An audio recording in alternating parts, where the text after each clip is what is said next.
അപ്പം വേദിയിലിരിക്കുന്ന ഞാൻ ചുരുക്കുകയാണ് കേട്ടോ, വേറെ ഒന്നും കൊണ്ടല്ല, ഒക്കെ എല്ലാവർക്കും കഴിക്കാനുള്ള തിരക്ക് കാരണം കൊണ്ടാണ്. വേദിയിലിരിക്കുന്ന എൻ്റെ ഏറ്റവും പ്രിയപ്പെട്ട സഹോദരിമാർക്കും വേദിയിലിരിക്കുന്ന അതിലേറെ പ്രിയപ്പെട്ട എൻ്റെ ചങ്കുകൾക്കും ഹൃദയപൂർവ്വം ഞാനൊരു സന്തോഷം അറിയിക്കുകയാണ്. കാരണം നിങ്ങൾക്കെല്ലാവർക്കും ഒരുപാട് പ്രതിസന്ധികളെ തരണം ചെയ്ത് ഒരുപാട് ദൂരം താണ്ടി നിങ്ങളെല്ലാവരും ഇവിടെ വന്നെത്തിയില്ലേ. കൊച്ചു കുഞ്ഞുങ്ങളെ കൊണ്ടുവന്നവരുണ്ട്, മുതിർന്ന കുട്ടികളെ കൊണ്ടുവന്നവരുണ്ട്. അപ്പോൾ എല്ലാവരും നമ്മുടെ മക്കൾ ആൺകുട്ടികളൊക്കെ എത്രയും സഹിഷ്ണുതയോടുകൂടി ഇവിടെ കേട്ടിരിക്കുന്നു. അവരൊക്കെ കൊണ്ടുവന്ന് ശീലിപ്പിച്ചതിനൊക്കെ ഒരുപാട് നന്ദി, സന്തോഷം. സത്യം പറഞ്ഞാൽ എനിക്കൊരു കാര്യം പറയാൻ തോന്നുവാണ്. കേജ്രിവാൾ അവിടെ സ്ത്രീകളെ ചേർത്ത് നിർത്തിയിട്ട് ഞങ്ങളോട് ആദ്യകാലം തൊട്ട് പറഞ്ഞൊരു കാര്യമുണ്ട്. അത് ഏറ്റവും ആദ്യം ഞാൻ പങ്കെടുത്ത ഒരു വനിതാ വിങ്ങിൻ്റെ ഒരു സമ്മേളനത്തിന് വന്നപ്പോഴാണ് അദ്ദേഹം ആ വാക്ക് പറഞ്ഞത്. എൻ്റെ സഹോദരിമാരെ, നിങ്ങൾ ഇത്രയും പേരിവിടെ വന്നിരിക്കുന്നത് കാണുമ്പോൾ, ഞാൻ വിളിക്കുന്ന ഓരോ സദസ്സുകളിലും നിങ്ങൾ വരുന്നത് കാണുമ്പോൾ, നിങ്ങളുടെ ഊർജം കാണുമ്പോൾ എനിക്ക് തോന്നുന്നത് 1000 പുരുഷന്മാരുണ്ടെങ്കിൽ 4000 സ്ത്രീ സഹോദരിമാർ ഇവിടെ വന്ന് ഈ സംവിധാനങ്ങൾ പങ്കെടുത്ത് വിജയത്തിലെത്തിക്കുമ്പം നിങ്ങൾക്ക് വേണ്ടി എനിക്ക് എത്ര ചെയ്താലും മതിയാവില്ല. സ്ത്രീകളെ സംരക്ഷിക്കുക, സ്ത്രീകളെ സ്നേഹിക്കുക, കൂടെ ചേർത്ത് നിർത്തുക എന്ന സംവിധാനത്തിലൂടെ രാഷ്ട്രം ഏറ്റവും പുരോഗതി പ്രാപിക്കും എന്ന ഒരു തിരിച്ചറിവ് എനിക്ക് കിട്ടിയിട്ടുള്ള ചില കാര്യങ്ങൾ അദ്ദേഹം പങ്കുവച്ചു. അതിൽ ഞാൻ ആ പറഞ്ഞ കാര്യമാണ് എടുക്കുന്നത്. ആ പങ്കുവച്ച കാര്യങ്ങളെക്കാൾ ഉപരിയായിട്ട് 1000 പുരുഷന്മാർ വരുമ്പോൾ 4000 സ്ത്രീകൾ എത്തുന്നുണ്ടെങ്കിൽ ഡൽഹിയിലെ സ്ത്രീകൾക്ക് ആർക്കും ജോലിയും പണിയില്ല എന്നല്ല അതിൻ്റെ അർത്ഥം. അദ്ദേഹം ചേർത്ത് നിർത്താൻ ഇഷ്ടപ്പെടുന്നു. അതിനൊരു ചിരി കൊണ്ടും ഒരു ചേർത്ത് നിർത്തൽ കൊണ്ട് ഇപ്പോഴും നിങ്ങളൊക്കെ സോഷ്യൽ മീഡിയയിൽ കാണുന്നുണ്ടായിരിക്കാം. അദ്ദേഹം ഈ വായോധികർക്ക് 60 കഴിഞ്ഞവർക്ക് തീർത്ഥാടന യാത്രകൾ കൊണ്ടുപോകുന്നുണ്ട്. ആ കൊണ്ടുപോകുമ്പോൾ അച്ഛന്മാർ വന്ന് അദ്ദേഹത്തെ കെട്ടിപ്പിടിക്കുന്നതിനേക്കാളും ഉമ്മ കൊടുക്കുന്നതിനേക്കാളും ഒരു 2 അച്ഛന്മാർ വന്ന് ചേർത്ത് നിർത്തുമ്പോൾ ഒരു 100 സ്ത്രീകളാണ് വന്നിട്ട് കെട്ടിപ്പിടിക്കുന്നു, ഉമ്മ വെക്കുന്നു. അവർക്ക് കേജ്രിവാളിന് അടുത്ത് കിട്ടിയാൽ എന്ത് ചെയ്യണമെന്ന് അവർക്ക് നിശ്ചയമില്ല. കാരണം അത്രയും താഴെക്കടയിലുള്ള സ്ത്രീകളാണ്.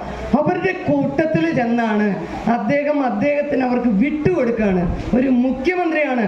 ഇവിടുത്തെ മുഖ്യമന്ത്രി സ്ത്രീ ആയിക്കോട്ടെ പുരുഷനായിക്കോട്ടെ ആരായിക്കോട്ടെ അവരുടെ ഒക്കെ 1 കിലോമീറ്റർ ദൂരെ നിൽക്കാൻ ആഗ്രഹം പ്രകടിപ്പിക്കുമ്പോൾ ഞങ്ങൾ കാണുന്ന ഞങ്ങളുടെ ഡൽഹി മുഖ്യമന്ത്രി, ഞങ്ങളുടെ എന്ന് പറയുന്നത്, ഞാൻ 10-22 വർഷമായിട്ട് ഡൽഹിയിലായിരുന്നു. ഇവിടെ എല്ലാവർക്കും അത് അറിയുമോന്ന് അറിയില്ല, അതുകൊണ്ടാണ് അങ്ങനെ പറഞ്ഞത്.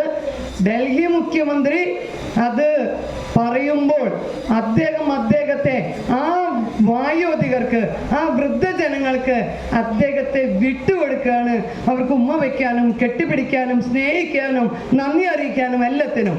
അപ്പോൾ പറഞ്ഞു വന്നെന്താണെങ്കിൽ അദ്ദേഹം പ്രായമേറെ ആയിക്കോട്ടെ, കുഞ്ഞു മക്കളായിക്കോട്ടെ, സമപ്രായക്കാരായിക്കോട്ടെ, സ്ത്രീജനങ്ങളെ ചേർത്ത് നിർത്തുന്ന ഒരു വ്യക്തിത്വമാണ്. അതിനൊരു ഉദാഹരണം, ഞാനൊരിക്കൽ കേരളത്തിൽ നിന്ന് വന്ന ഒരു കൂട്ടത്തെ ഡൽഹിയിൽ അദ്ദേഹത്തെ കാണാൻ പോയി.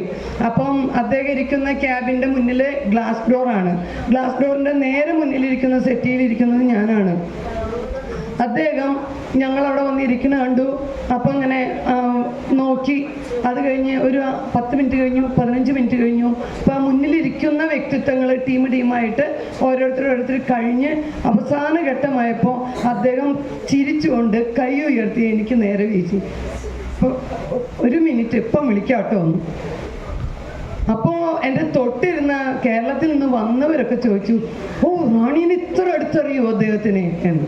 അപ്പം ഞാൻ പറഞ്ഞു, എന്നെ അടുത്ത് അറിയുമോ അറിയില്ല എന്ന് എനിക്കറിയില്ല. പക്ഷെ ഇപ്പം പറഞ്ഞത് അടുത്ത് അറിഞ്ഞിട്ടല്ല. നിങ്ങൾ പുരുഷന്മാരെ ശ്രദ്ധിക്കുന്നതിനേക്കാളും കെയർ ചെയ്യുന്നതിനേക്കാളും ചേർത്ത് നിർത്തുന്നതിനേക്കാളും ഒരു പടി കൂടുതലായിട്ട് അദ്ദേഹം സ്ത്രീകളെ ചേർത്ത് നിർത്തും. അതിൻ്റെ ഒരു അടയാളം മാത്രമായിട്ട് നിങ്ങൾ ഇതിനെ കണ്ടാൽ മതിയെന്ന്.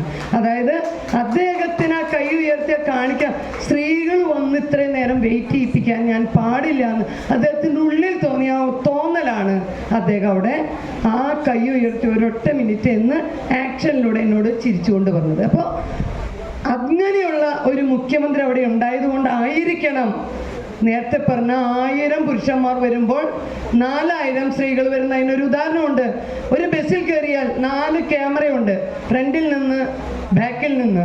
അവിടെ നിർഭയ എന്ന് പറഞ്ഞൊരു പെൺകുട്ടി പീഡിപ്പിക്കപ്പെട്ടത് ബസ്സിലാണ്. ഇവിടെ വണ്ടിപ്പെരിയാർ നടക്കുന്നുണ്ട്, ഇവിടെ വാളയാർ നടക്കുന്നുണ്ട്. വാളയാർ പെൺകുട്ടികൾക്ക് 7 വർഷമായിട്ട് നീതി കിട്ടാത്തതിൻ്റെ ഒരു അടയാളമായിട്ട്, അതിൻ്റെ ഒരു സ്മാരകമായിട്ട് കൊണ്ടു നടക്കുകയാണ് ഞാൻ എൻ്റെ തല. ഞാൻ പരസ്യമായി തെക്കേ ഗോപുരനടയിലിരുന്ന് വാളയാറ് പെൺകുട്ടികൾക്ക് നീതി നിഷേധിക്കുന്നതിലെ വനിതാ കമ്മീഷന്റെയും ശിശു സംരക്ഷണ വകുപ്പിന്റെയും ആ ഒരു എന്താ പറയാ, അത്ര മോശമായ, അത്ര നമുക്ക് ഒരു അമ്മമാർക്ക് സഹിക്കാൻ പറ്റാത്ത നീചമായ രീതിയിൽ എൻ്റെ ഒരമ്മ എന്ന നിലയ്ക്ക്, എനിക്ക് പെൺമക്കളില്ല എങ്കിലും ഒരു പെൺകുഞ്ഞിനത് സംഭവിക്കുമ്പോൾ എൻ്റെ മകൻ്റെ കാലിൽ ഒരു മുള്ളു കൊണ്ട് എനിക്ക് സഹിക്കില്ലാത്ത, എനിക്ക്, നമ്മൾ ഓരോ അമ്മമാർക്കും അങ്ങനെയാണെന്നാണ് എൻ്റെ വിശ്വാസം. അങ്ങനെയുള്ള 2 പെൺകുഞ്ഞുങ്ങൾ, 9ഉം 13ഉം വയസ്സുള്ള 2 പെൺകുഞ്ഞുങ്ങൾ പിടഞ്ഞു മരിച്ചപ്പോൾ അവരെ മാസങ്ങളോളം പീഡിപ്പിച്ച് അവരെ 360 സെന്റിമീറ്റർ ഉയരത്തിൽ കെട്ടിത്തൂക്കിയിട്ട് വെറും 123ഉം 128ഉം മാത്രം സെന്റിമീറ്റർ ഉയരമുള്ള ആ പെൺകുഞ്ഞുങ്ങൾ 360 സെന്റിമീറ്റർ ഉയരത്തിൽ കട്ടിലില്ല, കിടക്കയില്ല, കസരയില്ല, കോണിയില്ലാതെ തന്നെ കയറി കയറിട്ട് തൂങ്ങി എന്ന് പറയുന്ന ക്രൂരന്മാരായ ഭരണാധികാരികളുള്ള ഈ നാട്ടിൽ അന്ന് ഞാൻ തലമുണ്ടനം ചെയ്തപ്പോൾ ഇത് കേട്ട് ഇൻസ്പിറേഷൻ ആയിട്ട് അവിടെ വന്നുകൂടിയ ആളുകളും ഒത്തിരി പേര് തലമുണ്ടനം ചെയ്തു. അവരുടെ വനിതാ കമ്മീഷനോടും ശിശു സംരക്ഷണ വകുപ്പിനുള്ള അവരുടെ പ്രതിഷേധമാണ് അവിടെ കാണാൻ കഴിഞ്ഞത്. അതുപോലെ നമ്മൾ ഓരോരുത്തർക്കും നമ്മുടെ പ്രതിഷേധങ്ങൾ പങ്കുവയ്ക്കാനുള്ള അവസരമുണ്ട്, അതിനുള്ള ഉത്തരവാദിത്തമുണ്ട്. ആ ഉത്തരവാദിത്തം നമ്മൾ കൃത്യമായി പങ്കുവയ്ക്കണം, കൃത്യമായി വിനിയോഗിക്കണം എന്നതാണ് ഇന്ന് നമ്മൾ ഇവിടെ ഇപ്പോൾ പീഡിപ്പിക്കപ്പെട്ടുകൊണ്ടിരിക്കുകയല്ലേ. ഇതൊരു തുടർക്കഥയാ. കാരണം പീഡിതരാവുന്ന പെൺകുട്ടികൾക്ക് നീതിയില്ലെങ്കിലും പീഡിപ്പിക്കുന്നവർക്ക് ഇന്ന് കേരളത്തിൽ നീതിയുണ്ട്, അവർക്ക് സ്ഥാനമാനങ്ങളുണ്ട്, അവർക്ക് എല്ലാവിധ പ്രൊട്ടക്ഷനുകളും കൊടുക്കുന്ന ഒരു ഗവൺമെന്റും പോലീസും വനിതാ കമ്മീഷനും ശിശു സംരക്ഷണ വകുപ്പിനെയാണ് ഇന്ന് നമുക്കിവിടെ കേരളത്തിൽ കാണാൻ കഴിയുന്നത്. അതിനെതിരെ ശക്തമായി പോരാടാൻ ഇന്ന് നമ്മുടെ കേരളത്തിൽ ആം ആദ്മി പാർട്ടിയുടെ വനിതാ വിങ് ശക്തമായി ഉയർത്തെഴുന്നേൽക്കണം എന്ന് ഞാൻ നിർബന്ധമായും നിങ്ങളോട്, എൻ്റെ പ്രിയപ്പെട്ട സഹോദരിമാരോട് ഞാൻ ഹൃദയത്തിന്റെ ഭാഷയിൽ അഭ്യർത്ഥിക്കുകയാണ്. അതുപോലെ നമ്മൾ സ്ത്രീ സുരക്ഷയ്ക്ക് വേണ്ടി നിന്നില്ലെങ്കിൽ, കുഞ്ഞു മക്കളെ പീഡിപ്പിക്കുന്നവരിൽ നിന്ന്, പീഡകരിൽ നിന്ന് അവരെ സംരക്ഷിക്കാൻ കഴിഞ്ഞില്ലെങ്കിൽ നമ്മൾ ഈ തൊപ്പി വെച്ചുകൊണ്ട് ആം ആദ്മികളാണെന്ന് പറഞ്ഞ് നിരത്തിലിറങ്ങി സമരം ചെയ്യുന്ന ഒരർത്ഥവുമില്ല എന്ന തിരിച്ചറിവാണ് നമുക്ക് വേണ്ടത്. പ്രിയമുള്ളവരെ, ഞാൻ പറയാൻ വന്ന കാര്യങ്ങൾ ഇതൊന്നുമല്ല. എന്നിരുന്നാലും പറയാൻ വന്ന കാര്യങ്ങളിൽ നിന്ന് വ്യതിചലിച്ചു പോയി. കാരണം സ്ത്രീകളെ പീഡിപ്പിക്കുന്നതിൽ 1-ാം സ്ഥാനത്തും സ്ത്രീകളെ സംരക്ഷിക്കുന്നതിൽ 1-ാം സ്ഥാനത്തുമുള്ള 2 സംസ്ഥാനങ്ങളെ പ്രതിനിധാനം ചെയ്താണ് കഴിഞ്ഞ 22 വർഷത്തെ എൻ്റെ ജീവിതം, അല്ലെങ്കിൽ 51 വർഷത്തെ എൻ്റെ ജീവിതം. 22 വർഷം ഡൽഹിയിലെ, അതിൽ 8 വർഷം സ്ത്രീകളെ എങ്ങനെ ചേർത്ത് നിർത്താം, എങ്ങനെ സംരക്ഷിക്കാം, അവർക്ക് വേണ്ടി എന്തൊക്കെ ചെയ്യാം. സ്ത്രീകൾക്ക് ബസ് യാത്ര ഫ്രീ ആണ്. കാസർഗോഡ് നിന്ന് എറണാകുളത്ത് ഒരു ദിവസം വന്നിറങ്ങിയപ്പോൾ 647 രൂപ ബസ് ഫെയർ. ഡൽഹിയിൽ ഞാൻ ഡേ നൈറ്റ്, രാത്രിയും പകലും ഇല്ലാതെ സഞ്ചരിക്കുമ്പോൾ എനിക്കവിടെ 1 രൂപ പോലും ബസ് ഫെയർ കൊടുക്കേണ്ട. അതാണ് സ്ത്രീകളെ ചേർത്ത് നിർത്തുന്നതിൻ്റെ ഒരു നേർക്കാഴ്ച. അതുപോലെ തന്നെ ഒട്ടനവധി പറഞ്ഞാലും തീരില്ലാത്ത ഒട്ടനവധി കാര്യങ്ങളാണ് അദ്ദേഹം നമുക്ക് തരുന്നത്. എപ്പോഴും സെലിൻ മേഡം പറഞ്ഞതുപോലെ വയറ് കുറയുന്നത് സ്ത്രീകൾക്കായിരിക്കും, പക്ഷെ ഞങ്ങൾക്ക് കേജ്രിവാള് അവിടെ റേഷൻ വീട്ടിൽ കൊണ്ടുവന്ന് തരാൻ പ്ലാൻ ഇടുമ്പോഴും സ്ത്രീകളാണ്, പുരുഷന്മാർ ജോലിക്ക് പോകുമ്പോൾ, മക്കൾ ജോലിക്ക് പോകുമ്പോൾ സ്ത്രീകൾ വേണം സഞ്ചിയും തൂക്കി അവരുടെ സമയം ചെലവഴിച്ച് നടക്കാൻ വയ്യെങ്കിലും മുട്ടുവേദനയുണ്ടെങ്കിലും നടുവേദനയുണ്ടെങ്കിലും ജോലികളെല്ലാം ഒതുക്കി വെച്ച് സഞ്ചി തൂക്കി റേഷൻ കടയിൽ പോകണം. അവർക്ക് ആ എല്ലാം തികഞ്ഞ റേഷൻ വീട്ടിലെത്തിച്ചു കൊടുക്കുന്നതിലൂടെ അദ്ദേഹം കൂടുതലും പ്രൊട്ടക്ട് ചെയ്യുന്നത് സ്ത്രീകളെ തന്നെയാണ്. അങ്ങനെ ബസ് യാത്രകളായിക്കോട്ടെ, നമുക്ക് പറഞ്ഞാൽ തീർക്കാൻ പറ്റാത്തത്രയും നമുക്കൊരു ആധാർ കാർഡ് വേണോ, എന്തൊരു കാര്യം വേണോ, നമ്മൾക്ക് അവിടെ പോയി ക്യൂ നിൽക്കണ്ട. നമുക്ക് 50 രൂപയും 100 രൂപയും 200 രൂപയും നമ്മൾ ഓരോ സ്ഥലത്തും കാണിക്കയിട്ട് പോകണം. എഴുതാനിരിക്കുന്നവർക്ക്, ടൈപ്പ് ചെയ്ത് തരുന്നവർക്ക് എല്ലാവർക്കും നമ്മൾ 50 100 വീതം കൊടുത്തു വേണം ഒരു ഗവൺമെൻറ് കാര്യാലയത്തിൽ പോകാൻ. ഇതൊരൊറ്റ 50 രൂപ നമ്മളവിടെ ഒരു 1037 എന്ന് പറഞ്ഞൊരു നമ്പർ നമുക്ക് തന്നിട്ടുണ്ട്. ആ നമ്പറിൽ വിളിച്ചാൽ നമ്മൾക്ക് ഗവൺമെൻറ് കാര്യങ്ങൾ, നിങ്ങൾക്കൊരു ആധാർ കാർഡ് വേണോ, വോട്ടർ ID വേണോ, അല്ലെങ്കിൽ നിങ്ങൾക്ക് ഏത് ഗവൺമെൻറ് സർവീസുകളാണ് 47ഓളം സർവീസുകൾ നമുക്ക് വീട്ടിലെത്തി ചെയ്തു തരാൻ അവർക്ക് വെറും 50 രൂപ മാത്രമാണ് ഗവൺമെൻറ്റിലേക്ക് നമ്മൾ അടയ്ക്കുന്നത്. അപ്പോൾ ഇത്തരം സൗകര്യങ്ങളെല്ലാം പ്രത്യക്ഷമായും പരോക്ഷമായും സ്ത്രീകളെ സംരക്ഷിക്കുന്നു എന്നുള്ളതാണ്. ഒരു സ്ത്രീക്ക് അവളുടെ വീട്ടിലേക്ക് മാതാപിതാക്കളെ കാണാൻ പോകണമെങ്കിലും, കെട്ടിച്ചുവിട്ട മകളെ കാണാൻ പോകണമെങ്കിലും, എന്തൊരു കാര്യത്തിന് പോവുകയാണെങ്കിലും നമ്മൾ ഭർത്താവിൻ്റെയോ മകൻ്റെയോ പിതാവിൻ്റെയോ മുന്നിൽ നമ്മൾ ഇറക്കണം. ഒരു 50 രൂപ തരൂ, ഒരു 100 രൂപ തരൂ ബസ് ഫെയറിന് വേണ്ടേ? ഇന്ന് ഇവിടെ ഈ ഇത്രയൊക്കെ ഹാർഡ് വർക്ക് ചെയ്തു. എനിക്കറിയാം സബീന മേഡത്തിന് എന്ത് ടെൻഷൻ ഉണ്ടായിരുന്നു എന്ന്. അവരത് കുറേയൊക്കെ ഇവിടെ പങ്കുവെച്ചു. മുഴുവനും പങ്കുവെക്കാൻ സമയം തികയാതെ വരും. അത്രയേറെ എഫേർട്ട് എടുത്തിട്ടാണ് ഇന്ന് നമ്മൾ ഇത്രയും പേരെ ഇവിടെ കൂട്ടിയിരിക്കുന്നത്. അങ്ങനെയുള്ള ഒരു സാഹചര്യം ഇവിടെ ഉണ്ടായതിൻ്റെ കാരണം എന്താണെന്നോ, ഡൽഹിയിലെ പോലെ തന്നെ നമുക്കും ഇവിടെ ഇഷ്ടംപോലെ സ്ത്രീകൾ വന്നു ചേരും. കാരണം അവരുടെ മാതാപിതാക്കളുടെ കയ്യിൽ നിന്നോ, കൂടപ്പിറപ്പുകളുടെ കയ്യിൽ നിന്നോ, ഭർത്താവിൻ്റെ കയ്യിൽ നിന്നോ, മകൻ്റെ കയ്യിൽ നിന്നോ അവര് വാങ്ങണം. 50 രൂപ 100 രൂപ 200 രൂപ ഞങ്ങൾക്ക് അവിടെ ഒന്ന് പോയി വരാൻ നിന്ന്. അവിടെ ഞങ്ങൾക്ക് ഏതിലെ പോവുകയാണെങ്കിലും നല്ല തണുത്ത വെള്ളം കിട്ടുന്ന സംവിധാനങ്ങൾ ഒരുക്കിയിട്ടിട്ടുണ്ട്. നമുക്കിവിടെ 20 രൂപ കൊടുത്ത് വെള്ളം കുപ്പി വാങ്ങണം വേണ്ടേ? അതുപോലെ അവിടെ 1 രൂപ കൊടുത്താൽ ഭക്ഷണം കിട്ടുന്ന ഭക്ഷണശാലകൾ ഒരുക്കിയിട്ടുണ്ട്. 1 രൂപ കൊടുത്താൽ ചായ കിട്ടുന്ന സംവിധാനങ്ങൾ ഒരുക്കിയിട്ടുണ്ട്. അപ്പൊ അങ്ങനെയുള്ള സംവിധാനങ്ങളെല്ലാം ഗവൺമെന്റിനെ നമുക്ക് ഒരുക്കി തരാൻ സാധിക്കും. ഇന്ന് ഏറ്റവും കൂടുതൽ നമ്മളെ പിഴിഞ്ഞെടുക്കുന്ന ഡൽഹി ഗവൺമെന്റ് അവിടെ കയറിയിട്ടും കേരള ഗവൺമെന്റ് ഇവിടെ കയറിയിട്ടും വളരെ നിസ്സാര ദിവസങ്ങളുടെ വ്യത്യാസമേ ഉള്ളൂ. പക്ഷെ 8 കൊല്ലം കൊണ്ട് ഒരു സ്ഥലത്ത് പോലും ഒരു നികുതികളും കൂട്ടിയിട്ടില്ല, ഒരു അവശ്യ വസ്തുക്കളുടെ ഒരു വിലയും കൂട്ടിയിട്ടില്ല എന്നതാണ് അരവിന്ദ് കെജ്രിവാളിന്റെ ഗുണകരമായ ജനോപകാരപ്രദമായ മുന്നേറ്റത്തിന്റെ ഒരു സാക്ഷ്യപത്രം. അതേസമയം അദ്ദേഹം ഒരു വാഗ്ദാനം തന്നിട്ടില്ല ആ കാര്യത്തില്. പക്ഷെ ഇവിടെ വാഗ്ദാനം തന്നത് ഞങ്ങളുടെ ഗവൺമെന്റ് വന്നാൽ 1 രൂപ പോലും കൂട്ടില്ല, ഒരാവശ്യ വസ്തുവിനും വില കൂട്ടില്ല എന്ന് പറഞ്ഞുകൊണ്ട് ഇവിടെ വന്ന് ഭരണത്തിലേറിയ ഈ ഗവൺമെന്റ് ഇന്ന് വില കൂട്ടി കൂട്ടി കൂട്ടി കൂട്ടി ഓരോ മാസവും വില കൂട്ടുന്നു, നമ്മെ പിഴിയുന്നു. എന്നിട്ടും പെൻഷൻ ഇല്ല, ശമ്പളമില്ല. എന്തിനു പറയുന്നു? ഖജനാവിൽ പൂച്ച പെറ്റ് കിടക്കുന്നു എന്നുള്ളത് മാത്രമല്ല, ലക്ഷക്കണക്കിന് കോടികൾ ഓരോ മാസവും കടമെടുക്കുന്നു. ഇതെല്ലാം നിർഗുണം മാത്രമല്ല, കെടുകാര്യസ്ഥത, കൊള്ളയടിക്കുന്നു. നമ്മുടെ നികുതി പണം കൊള്ളയടിക്കുന്നു. കേജ്രിവാൾ പറയുന്നു, നിങ്ങൾ ഞങ്ങൾക്ക് ഈ ഖജനാവിൻ്റെ ഈ ഗവൺമെന്റിന്റെ നടത്തിപ്പിന് വേണ്ടി നിങ്ങൾ തരുന്ന പണം ഞങ്ങളുടെ ഉപയോഗം കഴിഞ്ഞ്, ഈ ഗവൺമെന്റിന്റെ നടത്തിപ്പ് കഴിഞ്ഞ് എല്ലാവർക്കും പെൻഷൻ കൊടുത്ത്, ഇവിടുത്തെ പോലെ 1600 അല്ല കൊടുക്കുന്നേ, 2500 അദ്ദേഹം കയറിയപ്പോൾ മുതൽ കൊടുക്കാൻ തുടങ്ങി. കൊറോണ വന്നപ്പോൾ 7 മാസത്തോളം 5000 രൂപ കൊടുത്തു. അത് ഒരു കൂട്ടർക്ക് 2 കൂട്ടർക്കല്ല, വികലാംഗരായിക്കോട്ടെ, വിധവകളായിക്കോട്ടെ, 60 കഴിഞ്ഞവരായിക്കോട്ടെ, കൂടാതെ ഓട്ടോറിക്ഷ തൊഴിലാളികൾക്ക്, ടാക്സി ഡ്രൈവർമാർക്ക്, ഈ റിക്ഷക്കാർക്ക്, സൈക്കിൾ റിക്ഷക്കാർക്ക് എല്ലാവർക്കും 5000 രൂപ വെച്ച് ആ 7 മാസം കൊടുത്തു എന്നുള്ളതാണ്. അപ്പോൾ പറഞ്ഞു വന്നത് എന്താണ്? ജനങ്ങളെ സേവിക്കണം എന്ന നിർബന്ധമുള്ള ഒരു മനുഷ്യൻ ഭരണത്തിലേറിയതിന്റെ പ്രത്യേകതകളാണ് നമ്മളിവിടെ കണ്ടത്. ബാക്കി നേർക്കാഴ്ചകളൊക്കെ നിങ്ങൾക്ക് പലപ്പോഴേ ഞാൻ പറഞ്ഞു കേട്ടിട്ടുണ്ട്, ഇലക്ട്രിസിറ്റി മറ്റു കാര്യങ്ങളെല്ലാം. പക്ഷേ നമ്മൾക്കിപ്പോൾ അവിടെ ഇതൊന്നും പറയാനുള്ള സമയമില്ല എന്നതിൻ്റെ കാരണത്താൽ ഞാൻ ചുരുക്കുകയാണ്. സബീന മാഡത്തിനേക്കാൾ ഇത്രയും സ്ത്രീകളെ കൂട്ടുന്നതിൻ്റെ വേവലാതി എന്താണെന്ന് നല്ല തിരിച്ചറിവുണ്ട്. കാരണം കേരളത്തിലെ ആദ്യത്തെ വനിതാ വിങ്ങിൻ്റെ പ്രസിഡൻ്റായും രണ്ടാമത്തെ വനിതാ വിങ്ങിൻ്റെ പ്രസിഡൻ്റായും 2 തവണ വനിതാ വിങ്ങിൻ്റെ പ്രസിഡൻ്റായി ഈ സ്ഥാനത്തിരുന്നൊരു വ്യക്തി എന്ന നിലയ്ക്കും അന്ന് സ്ത്രീകളെ ഞങ്ങൾ ആദ്യം മീറ്റിങ്ങിന് വിളിച്ചപ്പോൾ 7 പേരാണ് വന്നത്. പിന്നെ ഞങ്ങൾ ഫിസിക്കൽ മീറ്റിംഗ് വിളിച്ചപ്പോൾ 9 പേര്, പിന്നെ 13 പേര്, പിന്നീടാണ് ഞങ്ങളൊരു 27 പേരിലേക്ക് എത്തിയത്. അപ്പോൾ നമ്മൾ എന്ന് വെച്ച് പരാജയപ്പെട്ട് പിന്നോട്ടല്ല, മുന്നോട്ട് തന്നെ.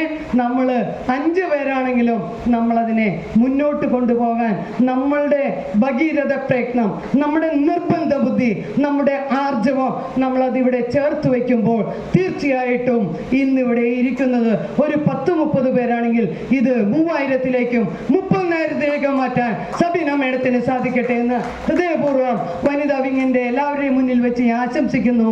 ആശംസകൾ വെറുതെയാക്കാൻ പാടില്ല. നിങ്ങൾ ഓരോരുത്തരും അതിനുവേണ്ടി മുന്നിട്ടിറങ്ങണം. നിങ്ങളെല്ലാവരും ലീഡർമാരായി മാറണം. നമ്മൾ ഒരാളെ ഒരു വട്ടം കൊണ്ടുവന്നാൽ അടുത്ത തവണ 9 പേരെയും 9,000 പേരെയും കൊണ്ടുവരാൻ നമുക്ക് ഓരോരുത്തർക്കും സാധിക്കട്ടെ. നമ്മൾ അതിനൊക്കെ കഴിവുള്ളവരാണ്. എല്ലാവർക്കും ആശംസകൾ. പിന്നെ ഈ സ്ത്രീകളുടെ ഒരു അവസ്ഥ പറഞ്ഞു. വീട്ടിൽ ഒരുപാട് സെലീൻ മാഡവും പറഞ്ഞു, സബീന മാഡവും പറഞ്ഞു, സ്ത്രീകൾക്ക് അവരുടെ പരിപാടികൾ കഴിഞ്ഞ് പുറത്തിറങ്ങാൻ വയ്യാന്ന്. പ്രിയമുള്ളവരെ, നമ്മുടെ ഹൗ ഓൾഡ് ആർ യു എന്ന് പറയുന്ന ഒരു സിനിമയിൽ മഞ്ജു വാര്യരുടെ റോൾ കൃത്യമായി പറയുന്നുണ്ട്. ഇവർ നമ്മളെ കൃത്യമായി ഉപയോഗിക്കുകയാണ്. സമൂഹം തൊട്ട്, മാതാപിതാക്കൾ തൊട്ട്, കൂടപ്പിറപ്പുകൾ തൊട്ട്, ചേച്ചിയനീത്തിമാർ തൊട്ട് എല്ലാവരും നമ്മളെ ഉപയോഗിക്കുകയാണ്. ആ ഉപയോഗിക്കുന്ന അവസ്ഥയ്ക്ക് നമ്മൾക്കും അവർക്കും ഒപ്പം തന്നെ മുന്നേറാനുള്ള എല്ലാ പാഠവത്തിൻ്റെ കാര്യം പറഞ്ഞാൽ അവരെക്കാൾ കൂടുതൽ മുന്നേറാനുള്ള പാഠവും നമുക്കുണ്ട്. ക്ഷമ, സഹനം, അങ്ങനെയുള്ള കാര്യങ്ങൾ വെച്ച് നോക്കിയാൽ ആണുങ്ങളെക്കാൾ എത്രയോ മുന്നിൽ എത്തേണ്ട ആൾക്കാരാണ് നമ്മൾ. പക്ഷെ നമ്മളിന്ന് എന്നും പിന്നിലാണ്. നമ്മൾ എത്ര പണിയെടുത്താലും, എൻ്റെ ഒരു ഫ്രണ്ടുണ്ട്, അവർ വീട്ടിൽ ആശ എപ്പോഴും പറയുന്നൊരു വാക്കാണ്, അവരവരുടെ വീട്ടിൽ ഒരു ദിവസം കാലത്ത് തുടങ്ങി പാതിര ഒരു 6 മക്കളാണ്. 6 മക്കളും ഭയങ്കര പഠിപ്പിച്ചുകളാണ്. അപ്പൻ ഒന്നും പുറത്താണ്. ആ വീട്ടിൽ മാടിനെ പോലെ പണിയെടുക്കുന്നുണ്ട്. ഒരു 30,000 സ്ക്വയർ ഫീറ്റ് വീട് അപ്പുറത്തും ഒരു 14,000 സ്ക്വയർ ഫീറ്റ് വീട് ഇപ്പുറത്തും. ഇത് മുഴുവൻ അടിച്ചു തുടക്കൽ തൊട്ട് ഇതെല്ലാം ചെയ്തു കഴിഞ്ഞാലും നിനക്കിവിടെ വീട്ടിൽ വെറുതെ ഇരുന്നാൽ പോരെ എന്ന് ചോദിക്കുന്ന ചോദ്യത്തിനോളം വലിയൊരു പീഡനം വേറെ ഇല്ല എന്ന് പറയും. അപ്പോൾ ആ ഒരു പീഡനം മനസ്സിലാക്കി നമ്മൾ വിചാരിക്കുക, ജോലിക്ക് പോകുന്നവരും ഉണ്ട്. ജോലി കഴിഞ്ഞ് തിരിച്ചു വന്നാലും ഭർത്താവ് കാലുമ്മ കാല് കയറ്റി, ഞാനൊരു പുരുഷ വിരോധി ഒന്നല്ല കേട്ടോ, ഞാൻ എന്താ പറയുക, മാതാപിതാക്കളെയും സഹോദരന്മാരെയും ഭർത്താവിനെയും മകനെയും ഒക്കെ അംഗീകരിച്ച് മുന്നോട്ട് പോകുന്ന ഒരാളാണ്. പക്ഷെ ഞാനൊരു ഫെമിനിസ്റ്റും അല്ല. പക്ഷേ നമ്മൾക്കുണ്ട് നമ്മുടെ ഒരു റൈറ്റ്. എൻ്റെ ജീവിതത്തിൽ നിന്ന് തന്നെ പറയുവാണെങ്കിൽ ഞാൻ വെറും 10ാം ക്ലാസ് തോറ്റൊരു വ്യക്തിയായിരുന്നു. ഞാൻ പിന്നീടാണ് 10ഉം 12ഒക്കെ എഴുതിയെടുത്തത്. അത് ഈ അടുത്ത കാലത്ത് ഒരു കഴിഞ്ഞ 10 കൊല്ലത്തിനുള്ളിലാണ് അതൊക്കെ എടുത്തത്. ഒരു LLB കൂടി എടുക്കണം എന്ന് ആഗ്രഹമുണ്ട്, നടക്കുമെന്നറിയില്ല, തുടങ്ങി വെച്ചിരിക്കുന്നു. ഓക്കെ. അപ്പം പറഞ്ഞു വരുവാണ്, ഞാൻ അങ്ങനെയുള്ള ഒരാള് ഇന്ന് ഡൽഹിയിൽ പോയി. നിങ്ങളെ ആരൊക്കെ കണ്ടുണ്ടോ കേട്ടിട്ടുണ്ടോ എന്ന് എനിക്കറിയില്ല, മേഡത്തിനറിയാൻ തോന്നുന്നു. പത്രത്തിൽ വന്നിട്ടുണ്ട്, പതറാനുള്ളതല്ലല്ലോ ജീവിതം, പൊരുതാനുള്ളതല്ലേ എന്ന് പറഞ്ഞ് മലയാള മനോരമ പത്രത്തിൽ ഒരു ഫുൾ കവറേജ് വന്നു. മാതൃഭൂമിയിൽ എൻ്റെ ഡ്രൈവിംഗ് സ്കൂളിനെ പറ്റി വന്നു. ഈ വളയം പഠിപ്പിക്കുന്നു, നേർവഴിയും ജീവിതവും എന്ന് പറഞ്ഞ് സൺഡേ സപ്ലിൻ്റെ ഒരു ഫുൾ കവറേജ് വന്നു. ഇതൊന്നും എൻ്റെ സൗന്ദര്യവും സമ്പത്തോ ഒന്നും കണ്ടല്ല അവരത് ഇട്ടത്. എൻ്റെ ഹാർഡ് വർക്ക്, ഇച്ഛാശക്തി, നിർബന്ധ ബുദ്ധി, ഇതെല്ലാം നമ്മളിലുണ്ടെങ്കിൽ നമുക്ക്, ഞാൻ വെറും 1,400 രൂപ കൊണ്ട് തുടങ്ങിയ ബിസിനസ്സാണ് ഒരു 5-5.5 കോടി ആസ്തിയുള്ളൊരു ബിസിനസ്സായി വളർത്തിക്കൊണ്ടുവരാൻ എനിക്ക് സാധിച്ചത്. ഒരാളുടെ സപ്പോർട്ടില്ല, വിദ്യാഭ്യാസമില്ല, ഒരു മനുഷ്യൻ എന്നെ അറിയത്തു പോലുമില്ല. അങ്ങനെ ഒരു സാഹചര്യത്തിൽ നിന്നാണ് ഞാൻ അത്രയും വലിയൊരു സംവിധാനം ഡൽഹിയിൽ ഒരുക്കിയിട്ടത്. ഇവിടെ ഇപ്പോൾ നമ്മൾ വിളിക്കുമ്പം ഒരു സംസ്ഥാന സമ്മേളനം നടത്തിയാലും ഒരു 3000 പേരില്ലെങ്കിലും എൻ്റെ വീട്ടിലെ കേരളത്തിൽ ഒരു 3000-ൽ കൂടുതൽ ആം ആദ്മികൾ വന്നു പോയിട്ടുണ്ട്. അപ്പോൾ അവർക്കെല്ലാവർക്കും അറിയാം ഞാൻ അവിടെ ഒരുക്കിയിട്ടുള്ള സാമ്രാജ്യം എന്താണെന്നുള്ളത്. മാഡം പറയുന്ന ഒരു കാര്യമുണ്ട്, സ്ത്രീകൾ എപ്പോഴും എപ്പോഴും ഇകഴ്ത്തി കാണിക്കുന്ന ഒരവസ്ഥ. എത്ര കഴിവുള്ളവരാണെങ്കിലും അതിൻ്റെ ഉദാഹരണമാണ് ഒരു മുഖ്യമന്ത്രിയാവാതെ മരണപ്പെട്ടു പോയ നമ്മുടെ KR ഗൗരിയമ്മ. അതിൻ്റെ ഉദാഹരണമാണ് പിണറായി വിജയൻ മുഖ്യമന്ത്രി ആയിരിക്കുമ്പോൾ തന്നെ ടീം ക്യാപ്റ്റൻ എന്ന് പറയുമ്പോൾ തന്നെ, LDF പ്രസ്ഥാനത്തിന്റെ ക്യാപ്റ്റൻ എന്ന് പറയുമ്പോൾ തന്നെ, ഇരട്ടച്ചങ്കാണെന്ന് പറയുമ്പോൾ തന്നെ അദ്ദേഹത്തിന് കിട്ടിയ വോട്ടിംഗ് ലീഡ് 50,000 വോട്ടാണ്. അതേസമയം 65,000 വോട്ട് നേടിയ ഒരു വനിതയുണ്ട് അവിടെ. ആരോഗ്യ പരിപാലന രംഗത്ത് നമ്മളെയൊക്കെ ചേർത്ത് പിടിച്ച് നമ്മളെയൊക്കെ പരിപാലിച്ച് നിർത്തിയ ഒരു സ്ത്രീ. തെറ്റുകുറ്റങ്ങളൊക്കെ ഏറെ ഉണ്ടെങ്കിലും അവർ പ്രതിനിധാനം ചെയ്യുന്ന പാർട്ടി മറ്റൊന്നാണെങ്കിലും അവരെയൊക്കെ നമുക്ക് അക്ഷരം തെറ്റാതെ നേതാവേ എന്ന് വിളിക്കാൻ പറ്റുന്ന ഒരു സ്ത്രീയാണ്. അവരെ മന്ത്രിപദത്തിൽ നിന്ന് പോലും മാറ്റി നിർത്തിക്കൊണ്ടാണ് LDF ഗവൺമെന്റിന്റെ ഈ കൊള്ള സംഘം പോലുള്ള ആലിബാബയും 41 കള്ളന്മാരും എന്ന പോലെ അവരിന്ന് പ്രയാണം നടത്തിക്കൊണ്ടിരിക്കുന്നത്. അപ്പൊ സ്ത്രീകളെ എല്ലായിടത്തും ചവിട്ടിത്താത്തുന്നതിന്റെ ഒരു രീതി മാത്രമാണ് ഞാൻ അവിടെ പറഞ്ഞത്. അതുപോലെ എല്ലായിടത്തുമുണ്ട്. എത്ര കഴിവുള്ള സ്ത്രീകളാണെങ്കിലും എല്ലായിടത്തുമുണ്ട് ചവിട്ടി ഇറക്കിപ്പെടുകൾ.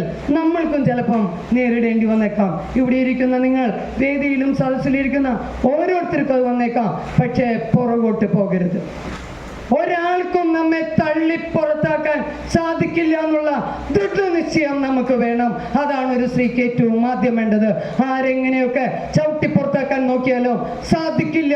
കഴിഞ്ഞ ദിവസം മോദി വന്നപ്പോൾ അവിടെ പോലീസുകാർ 2 പേര് വന്ന് എന്നെ പിടിച്ചു വലിച്ചപ്പോൾ ഞാൻ ആ വൈറലായ വീഡിയോയിൽ അത് കൃത്യമായിട്ടുണ്ട്.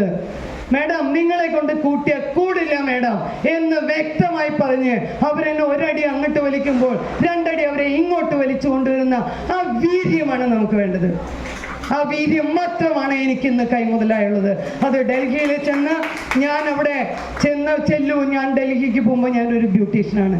ഡൽഹിയിൽ എൻ്റെ അമ്മയുടെ സെൻറ്റ് ഫ്രാൻസിസ് സ്കൂളിൽ കൊണ്ടുപോയി, അമ്മയെ അവിടെയാണ് വർക്ക് ചെയ്യുന്നത്, അവിടെ കൊണ്ടുപോയി മകനെ ചേർത്തിയിട്ട് കുവൈറ്റിൽ പോകാൻ വേണ്ടി ചെന്ന് ഞാൻ അവിടെ പെട്ടുപോവുകയായിരുന്നു. സാഹചര്യവശാൽ മോന് വലിയ സങ്കടവും പ്രശ്നങ്ങളൊക്കെ ആയതുകൊണ്ട് ഞാൻ നീട്ടി 2-3 മാസം നീട്ടിയപ്പോൾ അവർ പറഞ്ഞു, റാണി ഇങ്ങനെയായി എന്ത് ചെയ്യും? ഞാൻ തന്നെ ഒരു ബ്യൂട്ടീഷ്യനെ അവിടെ ഏൽപ്പിച്ചു കൊടുത്തുകൊണ്ട് ഞാൻ വരുന്നില്ല എന്ന് അസന്നിഗ്ധമായി പ്രഖ്യാപിച്ചു. അന്ന് തുടങ്ങിയതാണ്. വെറും ഉണ്ണിയപ്പം അച്ചാറുണ്ടാക്കി വീടാന്തരം മലയാളികളുടെ വീട് നോക്കി കയറിയിറങ്ങി വിറ്റ് തുടങ്ങിയ എൻ്റെ ബിസിനസിന്റെ തുടക്കം തൊട്ട് ഇന്ന് ഞാൻ അവിടെ എന്തൊക്കെ ആക്കിയിരിക്കുന്നോ അതെല്ലാം 3-4 കടകളും വീടും എല്ലാം നമ്മൾ സ്വായത്തമാക്കിയതിൻ്റെ പിന്നിലെ എൻ്റെ അശ്രാന്ത പരിശ്രമവും നമ്മുടെ എവിടെയും തോറ്റുപോകില്ല എന്ന നിർബന്ധ ബുദ്ധിയും മാത്രമേ ഉള്ളൂ. അന്ന് 5 വർഷത്തോളം ഞാനിവിടെ ഒരു രൂപ പോലും, ഞാൻ നാഷണലിലേക്ക് സെലക്ഷനൊക്കെ കിട്ടിയ ഒരു കായിക താരമാണ്. കബഡി ആലുക്കാസിലെ ഫുട്ബോൾ ടീമിലെ പ്ലെയറുമായിരുന്നു. ഇതൊക്കെ ആയിരുന്ന അതിൻ്റെ വെളിച്ചത്തിലായിരിക്കാം എൻ്റെ വീട്ടുകാർ അന്ന് എനിക്ക് ട്രാൻസ്പോർട്ട് ബസ്സിൽ വനിതാ ട്രാൻസ്പോർട്ട് തുടങ്ങിയപ്പോൾ അതിൽ ആദ്യത്തെ വനിതാ ഡ്രൈവറായിട്ട് നിയമനം കിട്ടിയ ആളാണ് ഞാൻ. ട്രക്കും കാറും ലോറിയും ബസ്സും ഒക്കെ ഓടിക്കും. എനിക്ക് ഹെവി ലൈസൻസ് ആണ്. അപ്പം ഞാൻ അങ്ങനെ അന്ന് എനിക്ക് ആ ഇത് കിട്ടിയിട്ട് വേണ്ടെന്ന് പറഞ്ഞു. ഞാൻ നാഷണലിലേക്ക് സെലക്ഷൻ കിട്ടിയതിൻ്റെ പേരിൽ എന്നെ റെയിൽവേയിലേക്കും പോസ്റ്റൽ ഡിപ്പാർട്ട്മെൻറ്റിലേക്കും എൻ്റെ അന്നത്തെ വിദ്യാഭ്യാസം എനിക്ക് ജോലി കിട്ടി. IM വിജയനും ഞാനൊക്കെ ഫ്രണ്ട്സാണ്. ഞങ്ങളൊക്കെ ഒരുമിച്ച് കളിച്ചിരുന്ന ആൾക്കാരാണ്. അപ്പോൾ ആ സമയത്ത് ആ ജോലി കിട്ടിയപ്പോൾ സ്ത്രീകൾ ജോലിക്ക് പോകാൻ പാടില്ല എന്ന് പറഞ്ഞതുകൊണ്ട് എന്നെ പറഞ്ഞയക്കാതെ ജോലിക്ക് വിടാതെ വെച്ച വീട്ടുകാരാണ് അവർ. ഞാൻ ഡൽഹിയിലേക്ക് ജോലി ചെയ്യുമ്പോൾ അവരത് അംഗീകരിക്കുമെന്ന് നിങ്ങൾക്ക് തോന്നുന്നുണ്ടോ? വലിയ പുണ്യപുരാതന കുടുംബവും വലിയ സാമ്പത്തിക സ്രോതസ്സുള്ളൊരു കുടുംബമാണ്. അവിടെ നിന്നും അവരുടെ ഇത്തരത്തിലുള്ള ചില രീതികൾ കൊണ്ട് തന്നെ ഞാൻ ശക്തമായി ഡൽഹിയിൽ ചെന്നു. ഞാൻ ബിസിനസ് ചെയ്തു, ഞാൻ വിജയിച്ചു. 5 വർഷം വരെ ഞാൻ ചത്തോ ജീവനോടെ ഉണ്ടോ എന്ന് പോലും എൻ്റെ വീട്ടുകാർ അന്വേഷിച്ചിട്ടില്ല.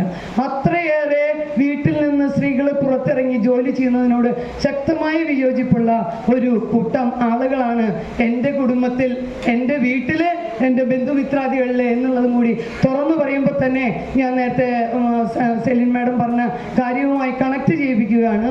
അതായത് എൻ്റെ ബാല്യത്തിൽ ഒരു മത്തി, വലിയ മത്തിയാണെങ്കിൽ 3 പീസും ചെറിയ മത്തിയാണെങ്കിൽ 2 പീസുമാണ്. 3 പീസാണെങ്കിൽ നടുകഷ്ണം ആണുങ്ങൾക്കും വാലും തലയും അമ്മയ്ക്കും മക്കൾക്കാണ് കിട്ടുന്നത്. ഇവിടെ പലവർക്കും അനുഭവം ഉണ്ടാവും. നിങ്ങൾ ആങ്ങളമാര് മരത്തിൽ കയറുമ്പോൾ വലിയ കയറാൻ ശ്രമിച്ചിട്ടില്ല ഏതെങ്കിലും പെൺകുട്ടികളുണ്ടെങ്കിൽ അപ്പൊ പറയും, നീ പെണ്ണാണെന്ന് ഓർത്തോളൂ. പറഞ്ഞിട്ടില്ലേ, ഞാൻ സൈക്കിൾ ചവിട്ട് പഠിക്കാൻ ശ്രമിച്ചപ്പോൾ പെണ്ണുങ്ങൾ അങ്ങനെ സൈക്കിളിന്മേ കയറണ്ട എന്ന് പറഞ്ഞിട്ട് ഞാൻ ഒളിച്ച് എൻ്റെ അപ്പൻ സൈക്കിൾ കൊണ്ടുവയ്ക്കും ഉമ്മാറത്ത്. ആ ഉമ്മാറത്തിട്ട് പതുക്കെ പതുക്കെ ഇടക്കാലിട്ട് ചവിട്ടിയാണ് തന്നെ പഠിച്ചതാണ്. എന്നെ ആരും പഠിപ്പിച്ചു തന്നില്ല. എന്നെ 2 വീലറും ആരും പഠിപ്പിച്ചു തന്നില്ല. എന്നെ കാറും ആരും പഠിപ്പിച്ചു തന്നില്ല. ഇവരാരും അത് പഠിപ്പിച്ച് തരാതെ തന്നെ ഒറ്റയ്ക്ക് എനിക്കത് ചെയ്തെടുക്കാനും പഠിച്ചെടുക്കാനും സാധിച്ചെങ്കിൽ ഞാൻ ഇന്ന് സ്വന്തമായി ഒരു ഡ്രൈവിംഗ് സ്കൂൾ നടത്തുന്നു. കാരണം എന്താണെന്നോ, ഇവിടെ ആശയുടെ മക്കൾ പറയും, 1 ദിവസം 2 ദിവസം 3 ദിവസം കൊണ്ടാണ് ഞാൻ ഡ്രൈവിംഗ് പഠിപ്പിച്ചു കൊടുക്കുന്നത്. അങ്ങനെ പഠിപ്പിച്ചു കൊടുക്കുന്നത് ഞാൻ ഒറ്റയ്ക്ക് പരിശ്രമിച്ച് ഡ്രൈവിംഗ് പഠിച്ചപ്പം എങ്ങനെ അത് പഠിക്കാമെന്നതിൻ്റെ സൂത്രവാക്യം ഇന്ന് ലോകത്ത് ഒരിടത്തും ഒരു ഡ്രൈവിംഗ് സ്കൂൾ നടത്തുന്നവർക്കും ഇല്ലാത്ത ഒരു പാഠവും എനിക്ക് കിട്ടി എന്നാണ് എന്നെ അറിഞ്ഞവരും എൻ്റെ കൂടെ വന്ന് ഡ്രൈവിംഗ് പഠിച്ചവരും. അപ്പോൾ സ്ത്രീക്ക് സാധിക്കില്ല എന്ന് പറയുന്നിടത്ത് നിന്ന് നമ്മൾ തുടങ്ങണം. അതായിരിക്കട്ടെ നമ്മുടെ തുടക്കം. എല്ലാ സ്ത്രീ ജനങ്ങൾക്കും ഹൃദയത്തിൻ്റെ ഭാഷയിൽ തുടങ്ങാനുള്ള തുടക്കത്തിനുള്ള ആർജവം ആശംസിക്കുകയും എല്ലാവർക്കും അഭിവാദ്യങ്ങൾ അർപ്പിച്ചുകൊണ്ടും ഈ ഒരു തുടക്കം നമ്മുടെ കേരളത്തിൻ്റെ പ്രതീക്ഷയാവട്ടെ, പുത്തൻ ഉണർവാവട്ടെ എന്ന് ആശംസിച്ചുകൊണ്ട് ഞാൻ നിർത്തുന്നു. എല്ലാവർക്കും നന്ദി. Thank you.